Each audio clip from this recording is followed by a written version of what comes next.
the Assembly will hear a statement by His Excellency Ruhakana Rugunda, Prime Minister of the Republic of Uganda, I beg your pardon. May I request protocol to escort His Excellency.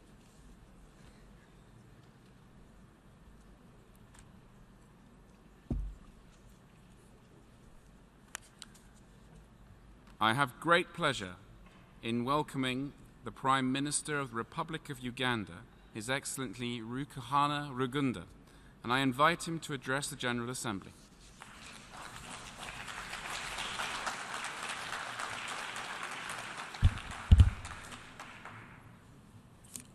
Mr. President,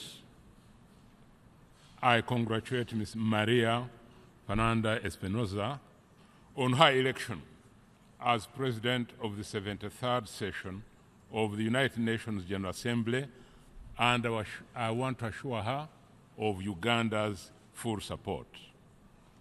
We are confident that she will lead the Assembly effectively and successfully. I would also like to express our gratitude to Mr. Miroslav Lajak for his leadership of the 72nd session.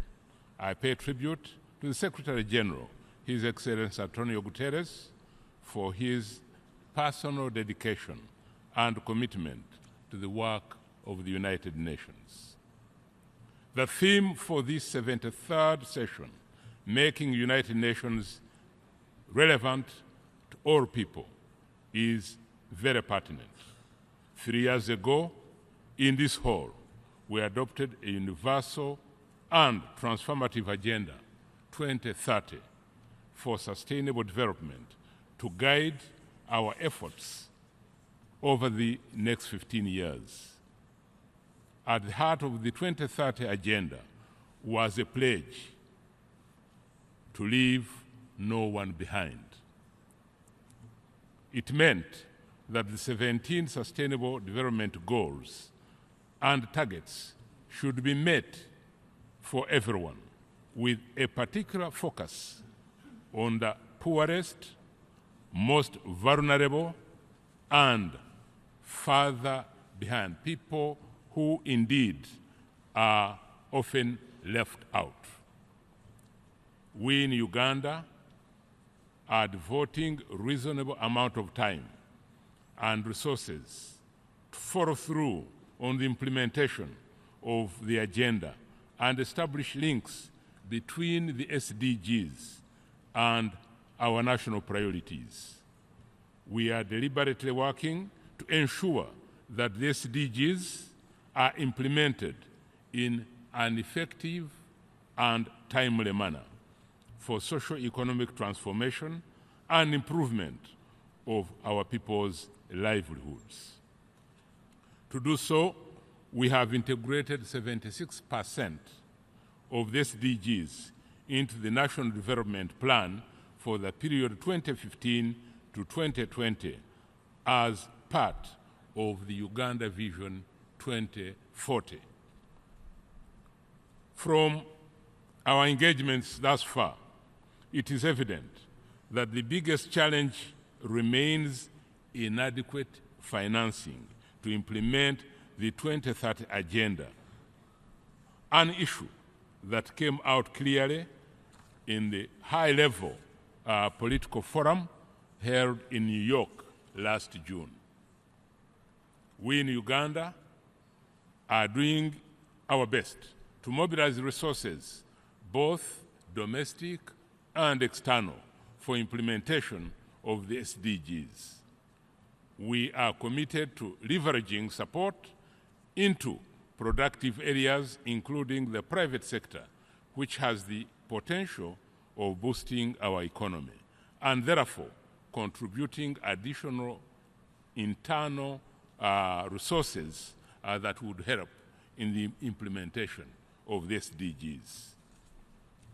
We call upon the development partners to fulfill their commitments and extend support in terms of timely and adequate means for its implementation, and also to prioritize the special needs of the most vulnerable countries and strengthen partnerships. Mr. President, our development and transformation cannot take place without peace and security. These are prerequisites for socio-economic transformation. We should give attention to supporting an environment that is peaceful, thus enabling us to concentrate on growth and development. Today, the challenges transcend borders, and no country alone can carry the weight of the world on its shoulders. We must redouble our collective efforts to seek common solutions to various pressing regional and global challenges, including conflicts in various parts of the world, transnational organized crime, terrorism, and violent extremism. We must be unwavering in our resolve to combat terrorism, religious extremism, and terrorism from groups like Al-Shabaab, Boko Haram, ISIS, and Al-Qaeda, which constitute threats to our common security and to our development. This threat is compounded today, given the possibility of the linkages between terrorism and the proliferation of weapons of mass destruction. These are challenges that cut across national boundaries and require collective responses. Mr. President, Uganda remains committed to multilateralism as a means of achieving comprehensive and equitable solutions to global problems and to global challenges. In order to respond successfully to global crises, threats, and challenges, the international community needs an efficient multilateral system. It is for this reason that Uganda has continued to advance the cause for a revitalized, reformed, and effective United Nations system. This is critical to make the UN more responsive, more efficient, and more effective in its support to member states' efforts to achieve the Sustainable Development Goals. Uganda supports the comprehensive reform of the United Nations Security Council, and our approach is consistent with the continent's common position as enunciated in its Rwini consensus. First, African issues dominate the Security Council agenda, and therefore the vast majority of the decisions made by the Security Council affect African countries. Second, over the last few years, Africa has shown its commitment to conflict prevention, mediation, and conflict resolution, as demonstrated by its leadership and response to conflict situations that have developed on the continent in the few years that have gone by. We believe that for a continent with 54 countries, a population of over 1 billion people, and demonstrable political commitment, the continent should have a bigger voice in the global political debate, which will increase the legitimacy of the decisions of the Council and foster its effectiveness. It is essential that the Security Council's membership in the permanent and non-permanent category is equitable and reflects today's geopolitical realities. We therefore support efforts of the member states to move the intergovernmental negotiations process forward call for a constructive spirit in order to realize the long-awaited reform. Mr. President, strengthening South-South cooperation is critical for the achievement of the Sustainable Development Goals. In the 40 years of its existence, South-South cooperation has proven to be a valuable avenue for building capacity and promoting development in developing countries. It has also facilitated cooperation manifested in the South-South and triangular cooperation. It is our desire that we expand the scope of the South-South cooperation to include, among others, trade, investment, infrastructure, tourism, peace building, and other areas of mutual interest. We look forward to the forthcoming United Nations Ministerial Conference on South-South cooperation in Buenos Aires, which we hope will dedicate time to consider how to strengthen and further revitalize this cooperation within the context of a global partnership for sustainable development. Mr. President, the UN has the primary responsibility for international peace and international security. However, in undertaking this role, it is essential that it supports initiatives undertaken by regional and sub-regional organizations. This partnership should be based on division of labor and burden sharing, complementarity, and also on mutual respect. In Africa, the evidence is that where this cooperation has happened, the results have been positive. One example is the cooperation between the UN and AU on the situation in Somalia, where AMISOM has supported the efforts of the Somali government to stabilize the country. Uganda has played an active role in these regional initiatives. Since AMISOM's deployment 11 years ago, we have witnessed tremendous progress in Somalia. The Somali government, previously based out of the country, has been based in Mogadishu since 2007. The international organizations, including the United Nations and diplomatic missions, have also relocated to Mogadishu. More than 80% of Al-Shabaab-dominated areas have been liberated. The area of piracy and the threat that piracy had caused at sea and threatened international shipping and trade has also been neutralized.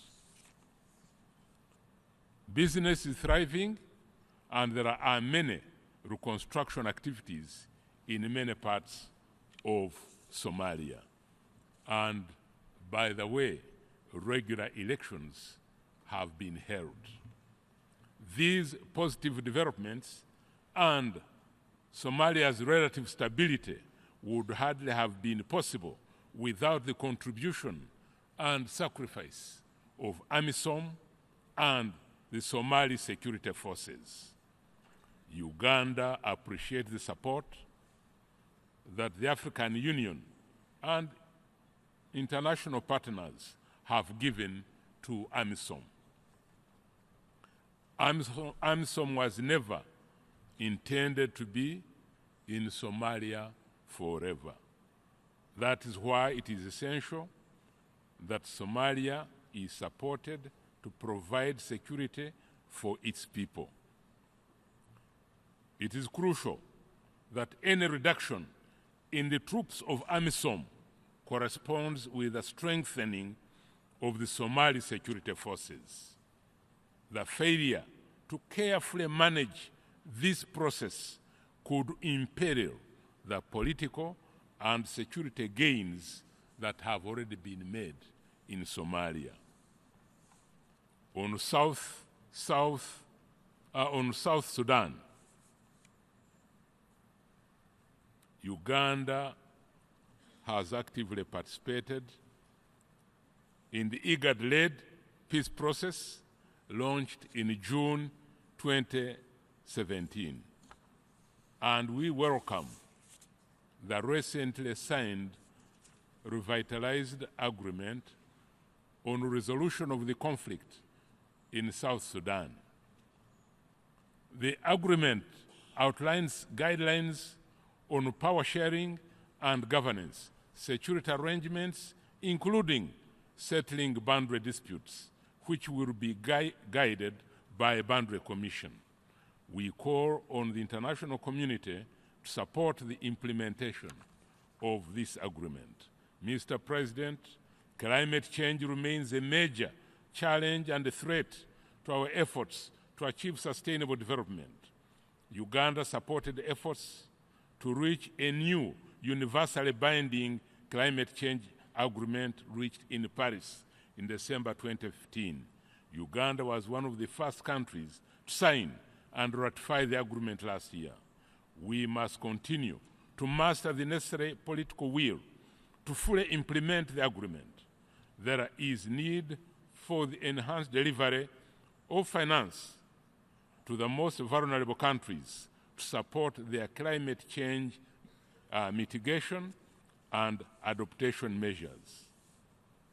As highlighted in Agenda 2030, we can be the first generation to succeed in ending poverty, just as we may be the last generation to have a chance of saving the planet. Let all of us commit ourselves to preventing wars and promoting peace. Let us build new international relations. Let us reduce inequalities, and let us ensure that no one is left behind. And let us uphold the primary role of the United Nations as the principal organization for addressing global challenges. Mr. President, the adoption of the 2030 Agenda coincided with the onset of what would become Uganda's single largest refugee influx in our history. As a country, we now host 1.4 million refugees, the largest number of refugees on the African continent, and ranking quite high at the global level. The presence of large number of refugees, mostly arriving unexpectedly and quickly, amplifies the existing vulnerability of host communities. It also places a huge demand on already overstretched national capacities and resources. Uganda remains committed to maintaining and promoting asylum space and its refugee model consistent with the New York Declaration. We do this because we know that no one chooses to be a refugee, and also understand the critical importance of treating refugees humanely, decently, and with dignity. We also remain committed to working with the national, regional, and international actors in addressing the drivers of displacement and refugees. We are grateful for the solidarity and support the international community has extended to Uganda thus far. It is our expectation that the new Global Compact on Refugees will provide the much-needed, predictable, and equitable burden and responsibility sharing among all member states. Finally, Uganda remains ready to work with the United Nations Secretary General and all the member states to realize a United Nations that is more inclusive, that is more effective, and that is more responsive to the needs of the peoples of the world. I thank you, Mr. President.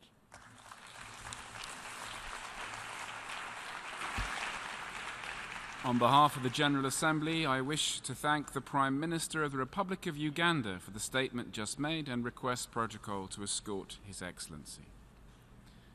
Straight on. The Assembly will hear a statement by His Excellency Lyompo Tshering Wangchuk, Acting Head of Government of the Kingdom of Bhutan,